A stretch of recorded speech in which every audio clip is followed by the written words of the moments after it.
Regulation and effective control of distribution of fake drugs in Nigeria will require a new strategy.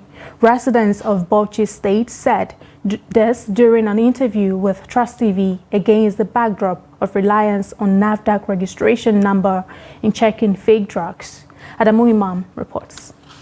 Many Nigerians believe that prescribed drugs that carry NAFDAC registration number are undoubtedly genuine and authentic, ready for use by patients. Idris Rabiu and Audley Francis expressed their views on the issue bordering on relying on NAFDAC registration number in checking distribution of fake and substandard drugs. We have the Standard Organization of Nigeria. So they have their own way.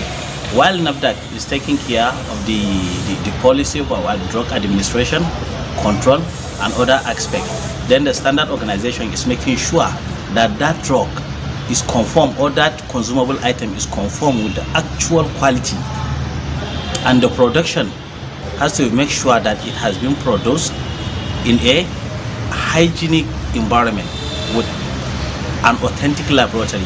If they make it very bold, like a brand name, well, it's going to bring an awareness to some persons to begin to look at it too. But my concern is, most of these our rural areas, they don't know about these things. Truly, they don't know about it. Even myself, it takes me some time to know, this is supposed to have a expiring date, and I flip over to see. But in terms of drugs, of course, you agree with me, all drugs, their own usually is very tiny at the back, and which is not visible. And some of them say, you will see a NAFDAC number, you don't even know the meaning, nowhere to even test it to know if truly this one is there. Yes, I can see a NAFDAC number, and I don't know how true. People can just forge it. You agree with me? Somebody can forge it. And do you have any platform to who will give us that technology or phone to go and check if this one is truly part of NAFDAC number?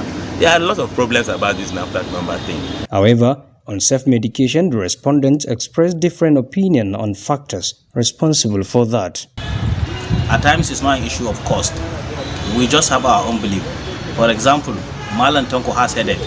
He took Sadress, and when you tell him you are having headache, he will just tell you, I used Sadress yesterday, and you also use it.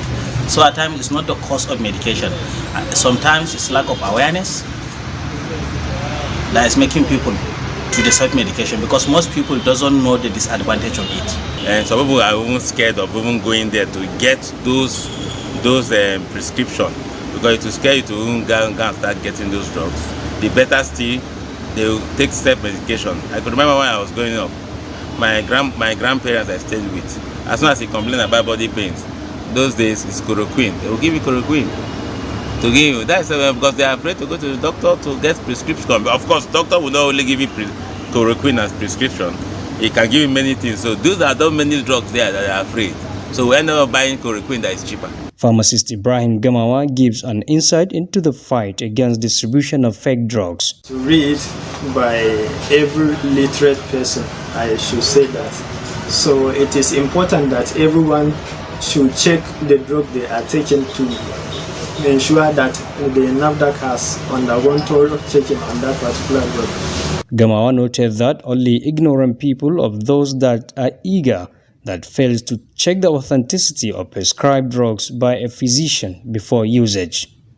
Adamu Imam, Trust TV News, Bauchi.